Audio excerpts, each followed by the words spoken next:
Ms. Fulton, in your written answers to advanced policy questions, you were asked if troops that are part of religious groups who advocate for socially conservative changes to law should be punished.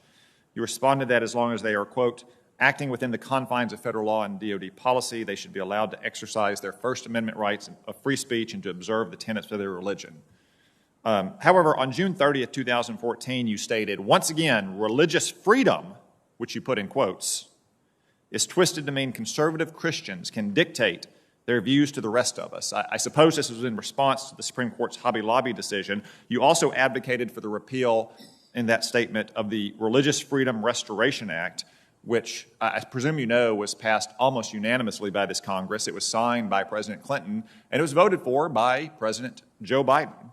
That law requires the government to demonstrate a compelling government interest before it burdens any person's individual right to freedom of exercise of religion. So if you are confirmed for this position, you'll be in charge of DOD religious policies. You'd have responsibility for overseeing chaplains and religious accommodations. Yet you believe the Religious Freedom Restoration Act is apparently being twisted by conservative Christians to dictate their views to the rest of us. So which is it, Mrs. Fulton? Are you actually going to protect the religious freedom of troops and chaplains, or are you going to ensure that they can't dictate their views to the rest of us under the guise of religious freedom? Senator, I support religious freedom, and I would support religious freedom for all of our troops, all of our civilian employees, consistent with the law. Do you believe that the Religious Freedom Restoration Act should be repealed? No, Senator. Why did you say so on June 30th, 2014?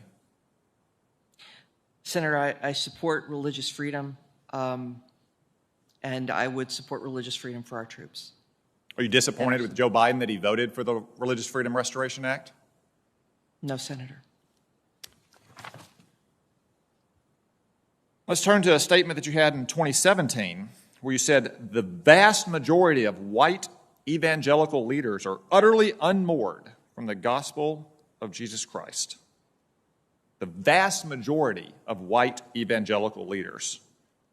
What percentage do you mean by the vast majority? Obviously something more than 51% of white evangelical leaders are unmoored from the gospel of Christ. Could you put a number on it? No, Senator. Vast means of great extent or quantity, immense. Do you think 95% of white evangelical leaders are unmoored from the gospel of Christ? No, Senator. 80%? No, Senator. 70%? No, Senator. 51%. It has to be 51, right? It has to be at least 51. You said the majority. Understood, Senator. Let me ask you this. Why is it white evangelical leaders? There are a lot of black evangelical leaders. There are a lot of Hispanic evangelical leaders. Are black evangelical leaders unmoored from the gospel of Christ? Senator, I'm not sure the entire context of that, but I would say that there are a wide variety of beliefs. We don't all have the same beliefs.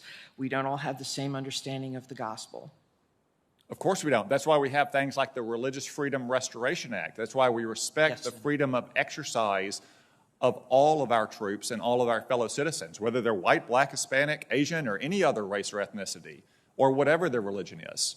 Yet here you are saying in public that the vast majority of white evangelical leaders are utterly unmoored from the gospel of Jesus Christ. Do you think it's appropriate to claim that anyone is unmoored from the gospel of Christ, any believing Christian, even if you disagree with this or that view they may have on a political controversy?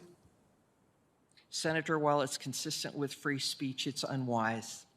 So, Ms. Fulton, I think you'll understand why so many members of this committee and this Senate do not think you are fit to take over this position. You are going to be in charge of military chaplains. You are nominated to be the Assistant Secretary of Defense for Manpower and Reserve Affairs, and you have a long history of offensive, inflammatory accusations against Bible-believing Christians. I will oppose this nomination, and I certainly hope the entire Senate will oppose it as well. Thank you, Senator Cotton. All right, folks, thank you so much for joining us here at Golden State Times. If you're new to the channel, we encourage you to subscribe by clicking that middle button. Also, check out our previous video by clicking the video on the right, or a video you might enjoy by clicking the video on the left. Also, don't forget to click the thumbs up button and share this video on social media. Peace.